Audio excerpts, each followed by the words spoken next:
অনন্যা অনিকেতের বিয়ের আসর।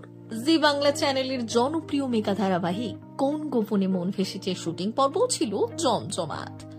নায়ক অনিকেত এবং নায়িকা শ্যামলীর মধ্যে মান অভিমানের পালা চলতে থাকলেও বিয়েটা হয়তো শেষমেশ হবে না। ধারাবাহিকের শ্যামলী ভক্তদের ছিল এমনটাই প্রত্যাশা। কাহিনীকার কিন্তু তাদের সেই আশা পূরণ করেননি।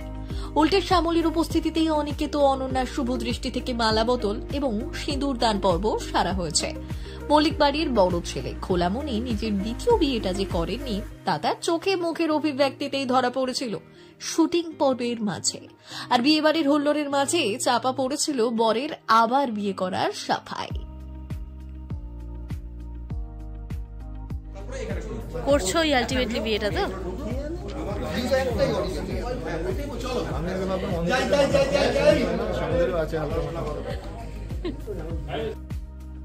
দাদা অনিকেতের আবার বিয়ে। তার আদরের শ্যামলীকে ছেড়ে অনন্যার সঙ্গে গাঁটচোড়া বাঁধার এমন পর্ব মোটেই মনোপুত নয় বোন প্রিয়াঞ্জলির। তাই সাজগোজ ফাঁকে অনুরাগীর কাছে নিজের অনুভূতি শেয়ার করেছেন কোন গোপনে মন ভেসেছে ধারাবাহিকের প্রিয়া। দাদার কতবার বিয়ে দেবো বুঝতে পারছি না, বাট দাদার আমরা বিয়ে দিয়েই যাচ্ছি। প্রিয়া বিয়েতে নেমন্তন্ন করে প্রিয়ার বিয়েটা আনবে, চাঁদেও প্রিয়ার বিয়েটা হতো কিনা সেই নিয়ে খুব একদম ডামাডোল ছিল। প্রিয়ার বিয়ে হয়েছে, এখন দাদা ভাইয়ের খুব চাপের। প্রিয়া বিয়ের পর আনরোম্যান্টিক হয়ে গেছে, কারণ রোমান্টিক সিন তো দেখাই যাচ্ছে না প্রতিম প্রিয়ার।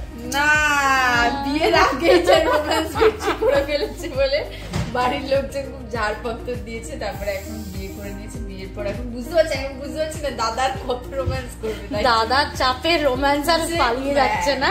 আমরা ভাবছি যে সত্যি শ্যামলীদির সাথে বিয়েটা হবে কিনা, না অনন্যার সাথে বিয়ে হবে, এই জন্য এত চাপে আছে, তাই আমরা প্রেম করার সময় পাচ্ছি না। সিরিয়ালে একদিকে যখন বরকে ঘিরে চলছে শুটিং, তখন মেয়েদের সাজঘরে চলছিল জমিয়ে খাওয়া দাওয়া। নতুন বৌমা অনন্যা ও ননদকে সঙ্গে নিয়ে সেই আসরের মধ্যমণি ছিলেন অনিকেতের মা তথা সিরিয়ালের অপরাজিতা।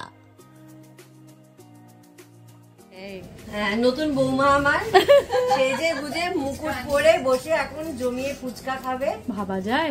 মানে মেকআপ রুমটা দেখেছো তো কিরকম একটা কমেডি হয় আমাদের ওখানে, মানে স্ক্রিনে পুরো চুল ছেঁড়াছেড়ি হচ্ছে, মারপিট হচ্ছে, সব রকম হচ্ছে, আর এখানে সবাই মিলে বসে জমিয়ে। আজকে অপালা কি খাচ্ছে? আজকে অপালা ও আমি তো বললাম মিষ্টির প্যাকেটটা মনে আলু দিয়েছে ফুচকা। না, আলু মরিচ আমি খেয়েছি, এক্ষুনি আলু মরিচ। বিয়ের পর্ব মিটতেই অনিকেতে নতুন সংসার গুছিয়ে দিতে তৎপর শ্যামলী। পাশাপাশি অনন্যাকে মল্লিক বাড়ির যোগ্য বৌমা করে তোলার দায়িত্বও তুলে নিয়েছে নিজের কাঁধে। বিনোদন ব্যুরো, ডেইলি সফট।